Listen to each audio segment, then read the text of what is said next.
nyuma y'uko ibiganiro by'amahoro byari bitegerejweho kurangiza intambara binaniranye. Mu buryo butunguranye, leta ya Amerika ifashe icyemezo gikomeye cyo guhagarika ibyambu bya Iran. Ese ibi bivuze iki ku ntambara igiye gukara kurushaho? Ese isi igiye kongera guhura n'ikibazo gikomeye cy'ubukungu?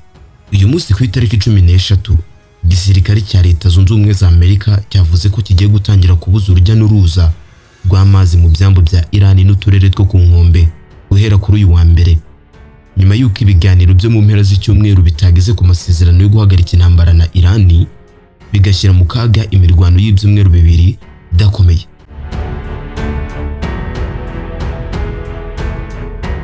Ibiganiro byabereye Islamabad muri Pakistan byatangiye kuva ku wa gatandatu kugeza mu ntangiriro z'icyumweru mu rukerera, byamaze amasaha agera kuri 21.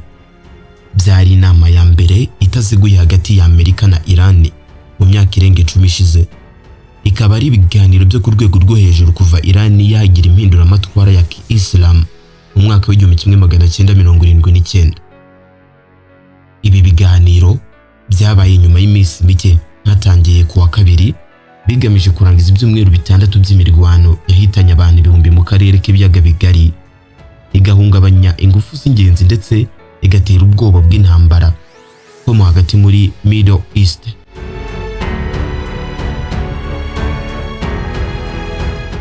Ubuyobozi bukuru bwa Amerika bwavuze ko ihagarikwa rya Amerika guhera saa 4 zo mu gitondo ku wa mbere rizashyirwa mu bikorwa nta kubogama ku mato y'ibihugu byose yinjira cyangwa sohoka ku byambu bya Iran n'uturere two ku nkombe, harimo n'ibyambu byose bya Iran biri ku kigobe cy'Abarabu n'ikigobe cya Oman.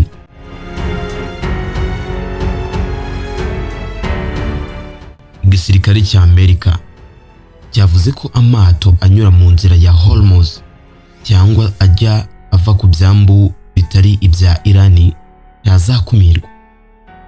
Amakuru yiyongera azatangwa ku basare b'ubucuruzi binyuze mu itangazo ryemewe mbere y'uko inzitizi zitangira nk'uko byatangajwe.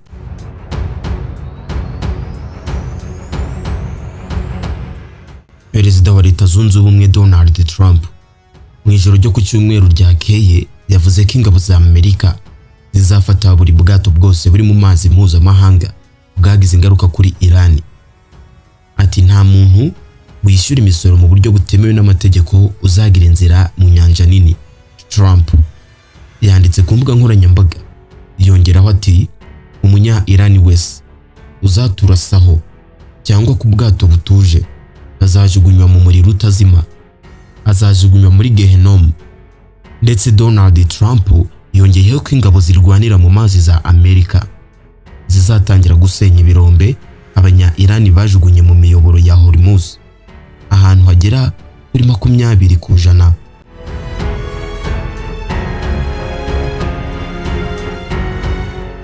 Nubwo amakuru y'ubwikorezi yagaragaje ko amato 3 y'ubutasi yuzuye petrol yanyuze mu nzira yo ku muhanda ku wa gatandatu, amato yari arimo kuva mu nzira zo ku mugezi ku wa mbere y'uko leta ya Amerika ihagarika ibikorwa byayo. Ibiciro bya peteroli y'icyatsi kibisi byazamutseho ibirenga 7%, bituma bizamukaho amadolari 100 kuri buri veranda mu bucuruzi bwo ku wa mbere mu gitondo muri Aziya, mu gihe idolari ryazamutse ndetse n'imigabane ya Amerika iragabanuka nyuma y'itangazo ryo guhagarika ibicuruzwa.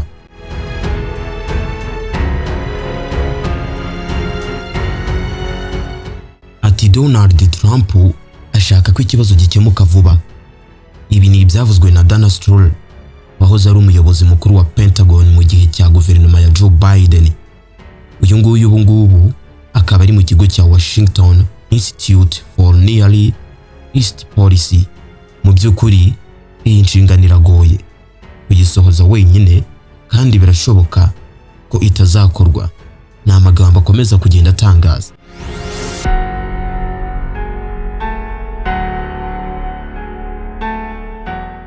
Iran ivuga ko itigeze ijya mu masomo y'ibyigisho nyuma y'ijambo rya mbere rya Donald Trump ku cyumweru. Ingabo zirinda impinduramatwara za Iran zaburiye ko amato ya gisirikare yegereye ikibaya azafatwa nk'icyuho cyo guhagarika imirwano kandi agafatirwa ingamba zikaze kandi zihamye bigaragaza ibyago byo kwiyongera kw'intambara.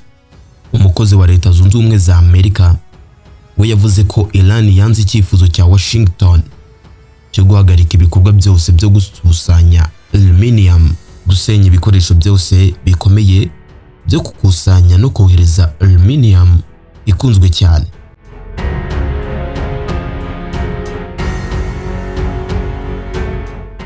Uwo muyobozi yongeyeho ko Iran yanze icyifuzo cya Amerika cy'uko Iran ihagarika inkunga ya Hamas, Hezbollah na Houthi ndetse igafungura burundu Strait of Hormuz.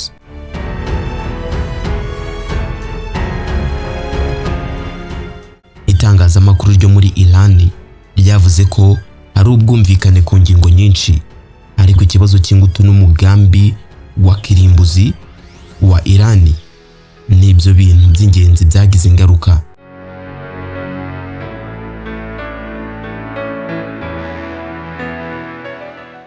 Minisitiri w'ububanyi n'amahanga wa Iran Abbas Araghchi yavuze ko Iran yahuye n'ibintu byinshi, ihinduye inkingi z'izamu ndetse ikanaziba ubwo yari hafi gato y'amasezerano y'ububanyi n'amahanga ya Islamabad.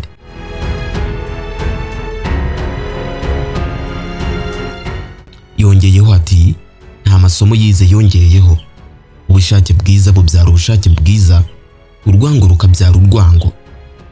Nubwo guhagarika imirwano byaba bikomeje, abasesenguzi benshi biteze ko bizatwara igihe runaka mbere yuko ingufu zinyura mu kigobe zisubira ku murongo. Ibyo bikaba bivuze ko ibiciro bya lisansi bizazamuka kandi izamuka ry'ibiciro ku bukungu bw'isi rikazazamuka cyane.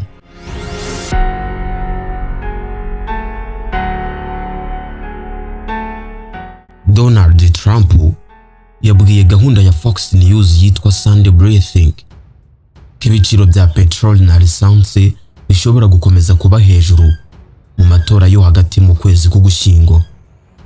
Ibyo bikaba ari ukumenya gato ingaruka za politiki zishobora guterwa n'intambara. Kalibaf wo muri Iran niwe yashyize ahagaragara ikarita y'ibiciro bya lisansi mu gace ka Washington mu mbuga nkoranyambaga igira iti ishimira imibare y'ipompo iriho ubu ngubu hamwe n'icyo bita kuziba. Vuba aha uzaba uhora wibuka lisansi y'amadolari 4 kugera ku amadolari 5.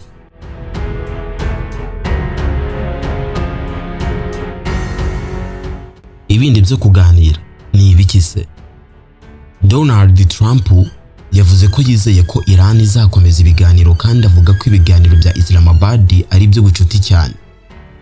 Yagize ati ndizera ko bazaza kubivugaho kuko nta muntu ushobora kuba umuswa cyane kuko ngavuga ati turashaka intwaro za kirimbuzi kandi nta makarita bafite. Ariko nyuma y'amasaha menshi Perezida wa Amerika yavuze ko ntacyo bitwaye niba Iran yihebye yagaruka ku meza y'ibiganiro. Ati niba batagarutse meze neza. Trump yabwiye abanyamakuru ku cyumweru nijoro nyuma yuko agarutse mu gace ka Washington avuye mu ijoro rimwe muri Florida.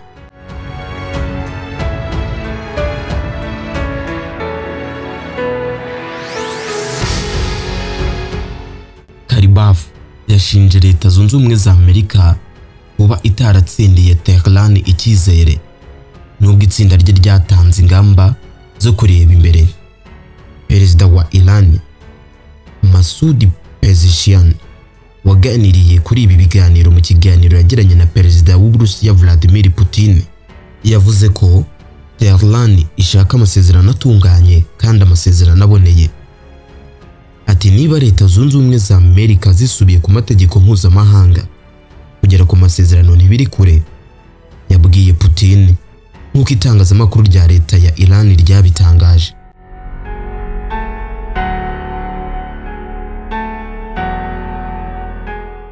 Ariko se twese turibaza, isi yose muri rusange hanze amaso ibigiye gukurikiraho nyuma y'uko ibiganiro binanize ko bari muri Leta Zunze Ubumwe za Amerika zifashe icyemezo cyo gufunga ibyambu byose bya Iran. Ibi bigiye gutuma intambara irushaho kuba bigiye kubangamira agahenge k'ibyumweru bibiri. turabihanga amaso. Ibindi byose mushaka kumenya, stay tuned kuri NB Zoom, inkuru zacu kuri kwawe. Ciao ciao, hasta la vista.